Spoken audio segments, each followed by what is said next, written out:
Hello, this is Ben Zumeta with the Old Growth Orchard and Nursery, which is planted in my mom's honor, starting in 2020 on December 5th, which is her birthday. Today is May 25th, 2023, and things are just starting to really get into swing of spring.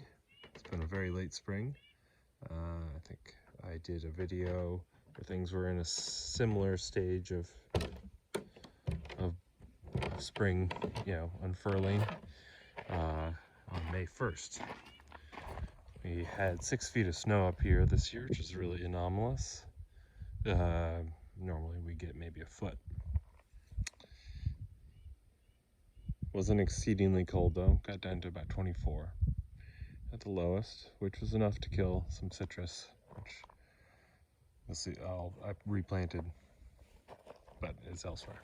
Anyway, this is our Zone 1 kitchen garden with a nice view of Ship Mountain in the background. These strawberries are just starting to look happy. There's our Great Pyrenees Akbash Willie.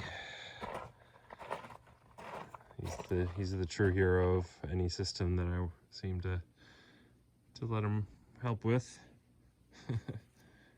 He protects trees and smaller animals alike. I got a compost tea brewing for a friend of mine for her nursery. Going in the back there, that's that rumble.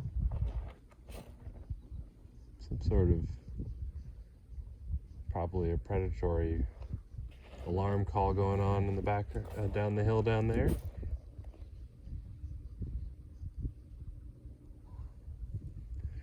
So there's Craig's Crimson Cherry. We have garlic chives and calendula and artichoke. The fennel, the ubiquitous fennel, which is spread around for pollinators, and my wife makes an excellent pesto with it, as well as a variety of other good things that you make with fennel. These tree collars are our primary leafy green. You can use them like kale and make a salad with them. Just rubbing some olive oil, or we like to use tome, Lebanese garlic lemon sauce. Or you can cook them like collard greens. This bed has been one of the least productive over the past couple years, so I've added quite a bit of compost to it, and it looks like there's a lot of volunteer squash from that.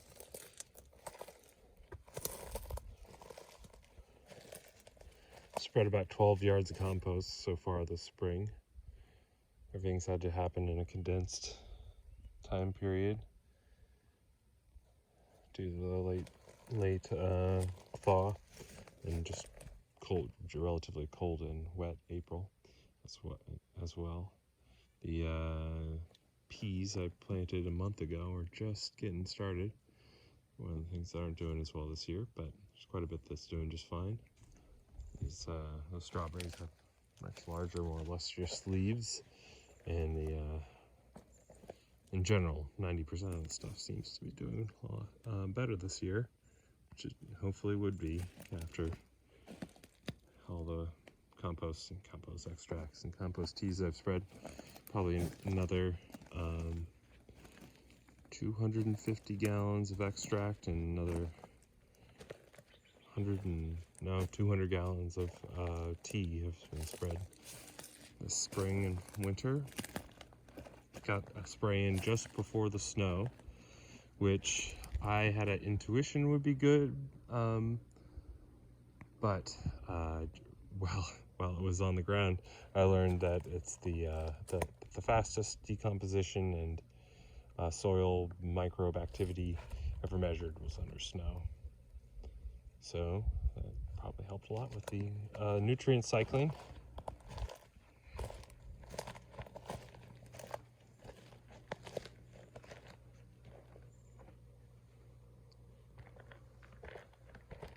some garlic in these pots that will probably get moved after harvest.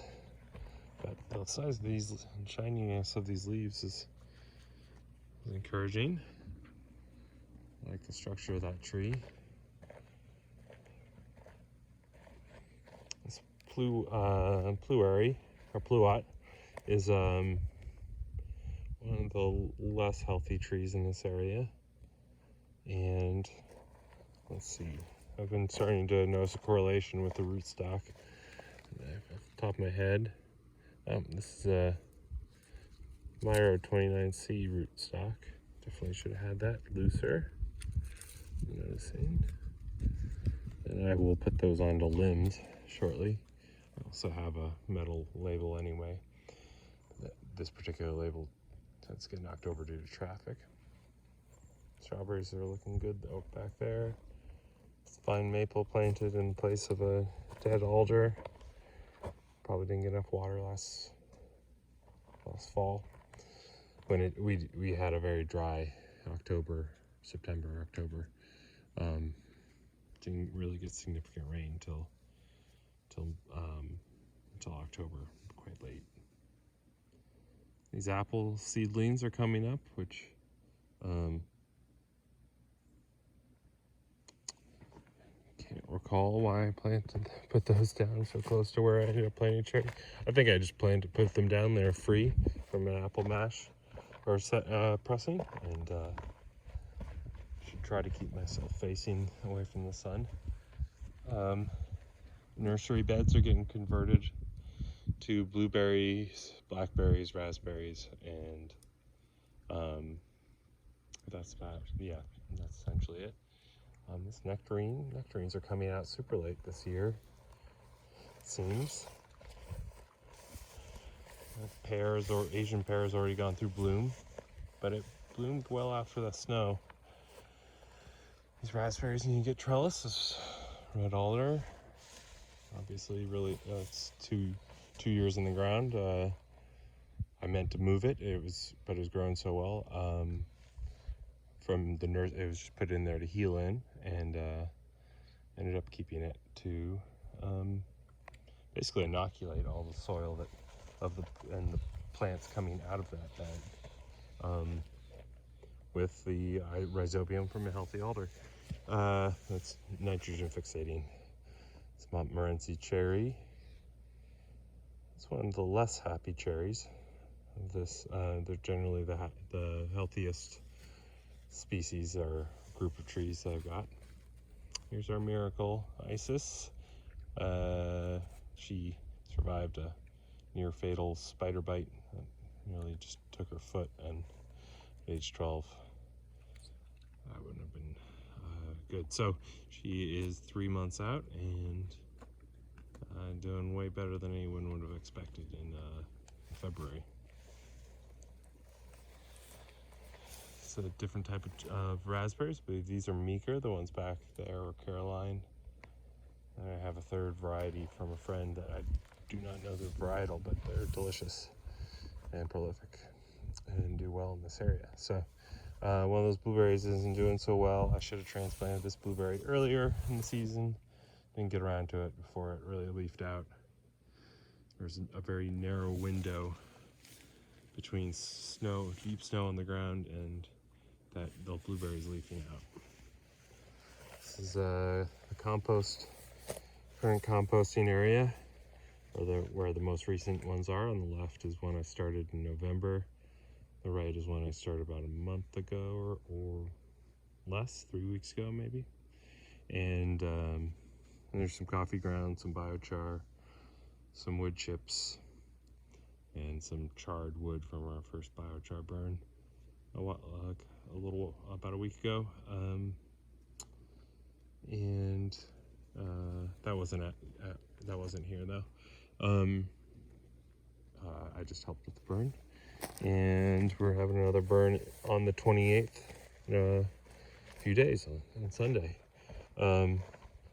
And collected probably 2 burns worth. I estimate about 20 yards of woody biomass, and cones like pine and fir cones, as well as branchy stuff that I've cleaned up from this area to try to mitigate fire risk, because this is the area basically in that direction. The house is almost directly behind me, and up the hill is where, but this direction that I'm pointing right now is northeast, and that's where the hot winds come from in late summer that would risk fire the most. These hazelnuts, once established, are pretty resistant. Planted a lot of hardwood and deciduous trees and plants that will get irrigated, but deeply and infrequently but the irrigation will mitigate their fire risk. This white rose is quite happy right now.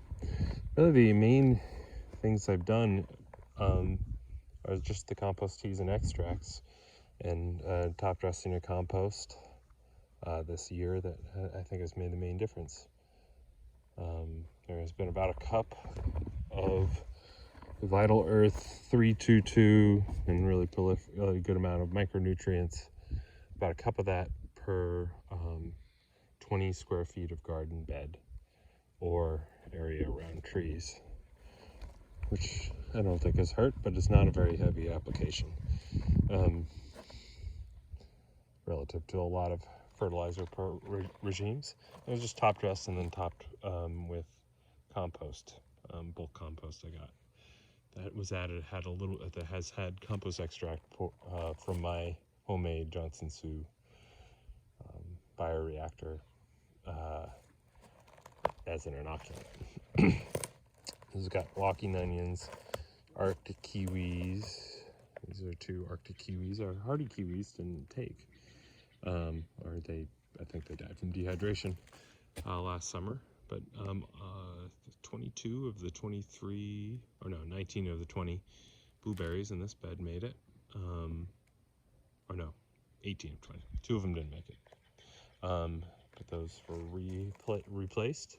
I think the fennel made a nice dappled shade cover crop, or a companion plant, and it attracts tons of pollinators. So I'm happy to have it around and cut it back and just use it as mulch or compost material, or bring it in for dinner.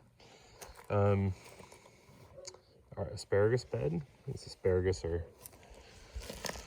seem pretty thick for their first real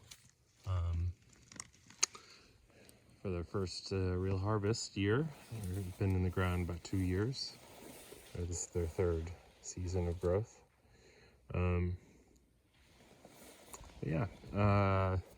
Those raspberries, some of them, the ones that have made it, are looking better than they did in the previous years. Got filled in a little bit with other varieties, and among them Prelude is one, as well as some of the suckers off of my abundant other raspberries from the nursery beds, and a bunch of compost to hopefully give them a little more soil. I was really pushing it with how little love they were getting in soil.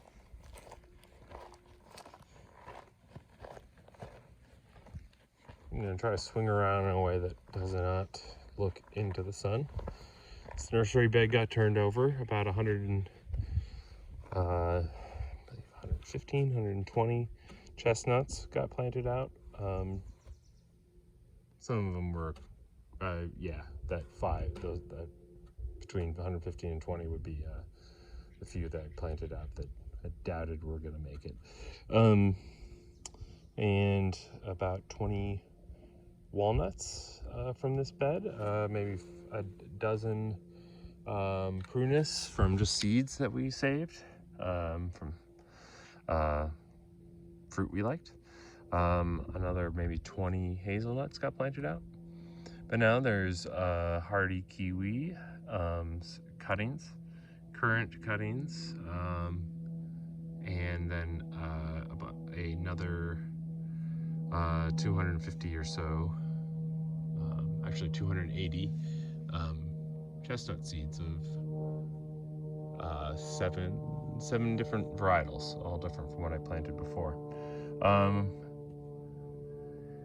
And yeah, here actually, was that? Yep, I believe it was. So we got Marisard Colossal, Rondivar, Crown, Witten,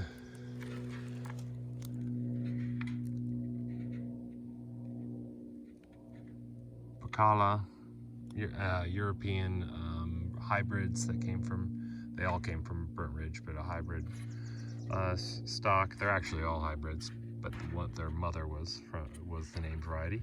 And then some Howard Persian walnuts on their far right.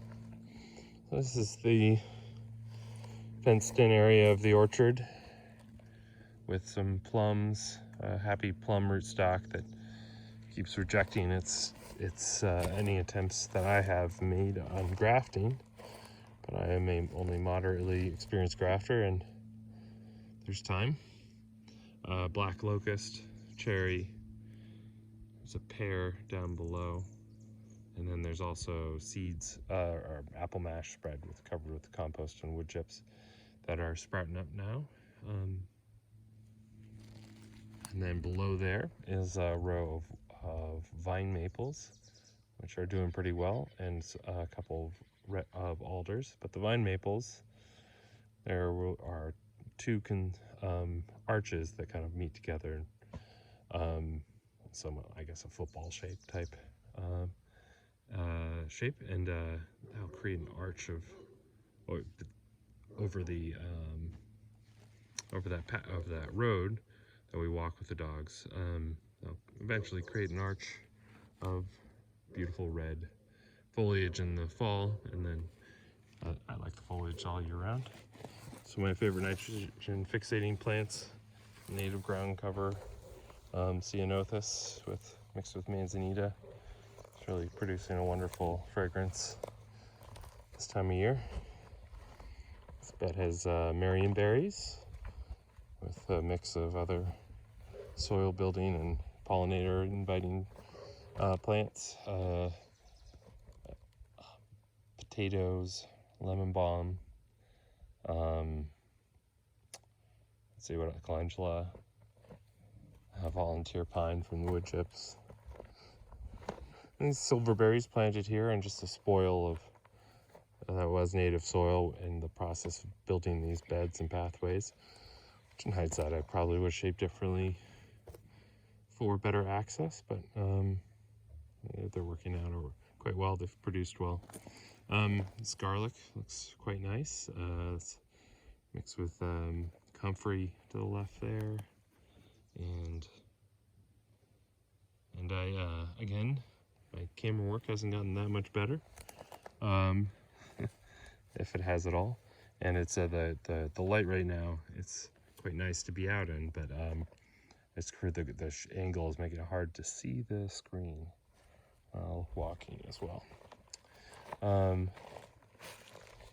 hindsight, I do think I would not do the fourth wall I would just leave this uphill side open to receive water, create a more gradual slope. And in general, this bed has just always done better. It could have just been I did a better job of filling it and mixing fertilizer and compost in from the beginning. It's also built a year later, so the soil that I put in it was aged for a year. There's all the same stuff, but from the same delivery. I got aged for a year, which I think helped. So this lemon balm I like having around. This time of day is about when the mosquitoes come out. They aren't too bad here, but they are noticeable from about now through early June or mid-June, and you can just rub it on your skin if you're not particularly sensitive to the oil. Citronella oil. That's similar in chemistry, and it deters mosquitoes as well as DEET. There's a little plum hidden in there amongst the scrub oak and manzanitas. It's been a challenging spot, so I just figured I'd plant a buffalo berry. This was a pluary that, well, haven't completely given up hope, but not really that, not much left. And it is one of several on citation rootstock, which is not, which haven't done well. And citation is it's described as not great in drought. And we do get 4 solid months without rain, significant rain, usually between late June and early to mid to late September, I should say. Sometimes we get a late August rain. But on the other hand, we get 110 inches of rain on average, all in those other months. And handling drought in addition to handling wet soil is, it's a hard thing to find, but it seems to be a requirement for a lot of the areas around here, although the drainage is getting a lot better as the organic matter increases. Down in front of me, there's a red mulberry, elderberry, cherry, currant, black locust. There's a golden currant and then another golden currant there. This is the pluary, and I'm thinking that it's partially the with hood strawberry beneath it. It's partially that it's I don't know, something about cherry's doing a lot better here than any of the other stone fruit. Pears are doing pretty well as well. And this apricot on citation died back. I suppose it's possible these were just graft rejections or whatnot, but the rootstock is growing back. I'll give it a shot next grafting season. Black locust, pear,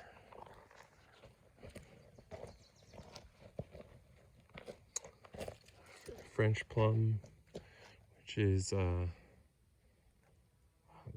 it was struggling along before. Here's a fig that I guess 24 isn't enough to kill back the top. These are some nice succulents that I try to protect and work around if I'm digging or planting.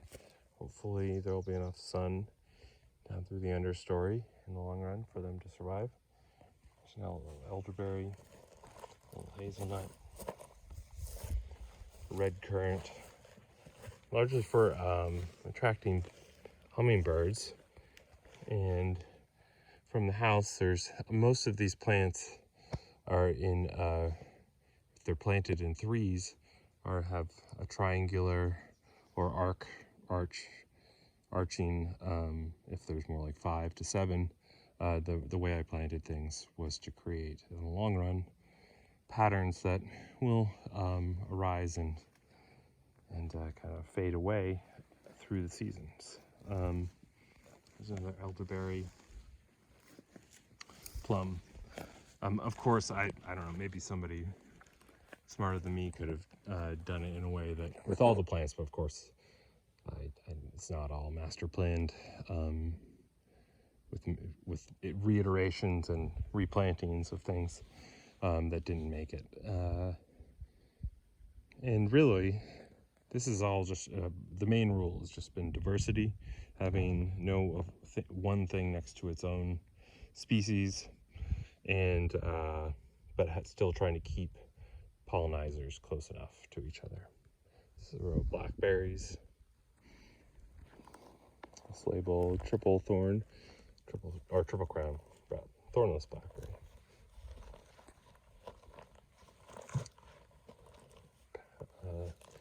It's a pear with a happy red alder behind it. This grape thought it was gonna make it, but I died of dehydration. All things were looking fine in mid-October, but by a week later, I'd given up the ghost. Some currant, this larger leafed plant there with a, let's see, it's a black, yeah, it's a native, or it's a blackberry, not native blackberry, but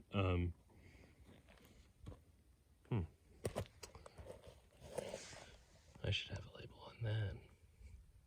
I think it's a golden blackberry. There's a Pinot Noir I just transplanted. I should get some water on that. That's another Pinot Noir Pomard clone. Mix of gold, mostly gold, a couple red raspberries mixed in. Another red currant here. But generally, the leaves and are looking quite. Foliage is looking great. Late year for any fruit, no strawberries yet, but we have, it looks like, good flower set.